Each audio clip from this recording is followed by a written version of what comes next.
Hello. I am back with another tutorial today. I'm actually going to be removing this glittery iridescent top layer. I've already removed the rhinestones and the gems. And I'm also going to be making these nails longer. I'm all set up and I've got this cute little tumbler that my friend made for me. She gifted it for me before the Christmas break. Watching War Room. It's a faith-based movie on YouTube. And yeah, I'm going to be making this inspired. I'm going to do my best to create this Jess nail box inspired look here today. So I've got this really pretty lilac. I don't have an airbrush and I don't have black gel polish color, so I'm just using the purple. And I also don't have a freaking sponge, so I'm gonna be doing this by hand as best that I can. Yeah, so I'm gonna do one layer and then it doesn't really look the way I want it to afterwards, so I do end up going in with another layer, but I'm just gonna kind of like blend this out as best that I can by hand, and cure those two layers. And so I'm using the Beetles foundation base gel and the top coat, the matte top coat. But yeah, so in order to apply chrome, you want to have a base gel. So I'm doing that, but to be honest with you, after doing this nail, I realized that I'm really not crazy about it. For some reason, I don't know if I didn't cure it long enough. You're gonna see in a second why I'm not crazy about it. But I'm using this pinkish chrome. So basically what happened was, as I tried to rub this onto or into the base gel, for the most part, it did show up, but it just didn't really, I don't know, for some reason it just, you'll see in a second right now, watch. After like trying different, methods, it just still came out looking very like patchy. So I did try to pat the chrome into it as best that I could, and it did end up looking pretty decent. So yeah, so I'm just gonna put the Macart rhinestone glue on here, and I added this kind of I showed this specific plastic to you in another tutorial in the past, but you could actually buy foil that looks just like this and cut it up into pieces that, into a round piece. So this is me.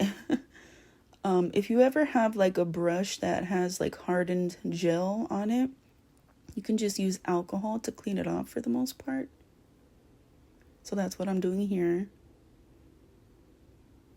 And to be honest with you, all I'm trying to do is clean up the excess rhinestone glue that was around the edges. But yeah, I don't know why I'm showing you the Beetles matte top coat again. Oh yeah, because I'm going to use it right after this. So I cleaned it up, I cured it, and then I'm going in with the matte top coat. Even this matte top coat, I really don't like it. Now that I've like really tried it, it still ended up holding on to the chrome that I tried to go over with. Like, it still ended up attaching to the chrome, which it's not supposed to do. And instead of using base coat, tell me why I used the Macart 3D sculpting gel. It didn't do what I wanted it to do. It still ended up coming out really pretty, so thank goodness, but yeah, don't do as I do. So this is kind of like a do's and don'ts type of tutorial, but as I said, it still ended up looking pretty, so it's kind of like trial and error sometimes when you're trying to recreate a look.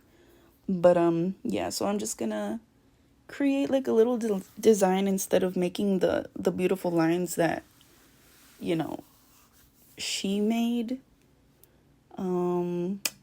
Yeah, I don't know. Creates a little bit of texture, I guess. So I have this beautiful chrome that I got at a local nail supply shop, and I just kind of go over the tip.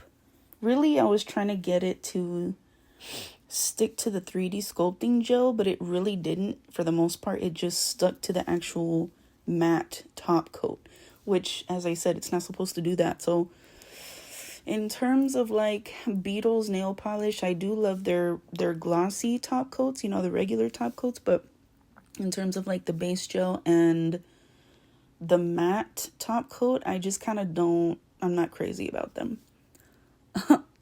Anyways, I got a little frustrated, but so I'm going in with the Macart 3D sculpting gel, and I'm just kind of trying to create like a little dome, if you will. And it took me a second to kind of even it out, but I cured it and it worked. Well, after smoothing it out, of course. And then so I took this Beetle's gel polish that was really, really pretty. It has like this pinkish shimmer to it. Adding the sculpting gel to that. And I'm basically just going to go around the iridescent, you know, that circular shape that I have on the nail. Mixing it up. And I mean, I think it came out looking really pretty, and you're going to see it in a second. Of course, I'm kind of like off camera right here, so I do apologize for that, but that's basically what I was doing here. And yeah. So that's what it's looking like. Of course, you know me, I need my rhinestones. It came out looking so beautiful, in my opinion. I'm gonna get a better angle here, but girl, look at that. Like, yeah, I mean, you do what you can. Anyway, follow for more.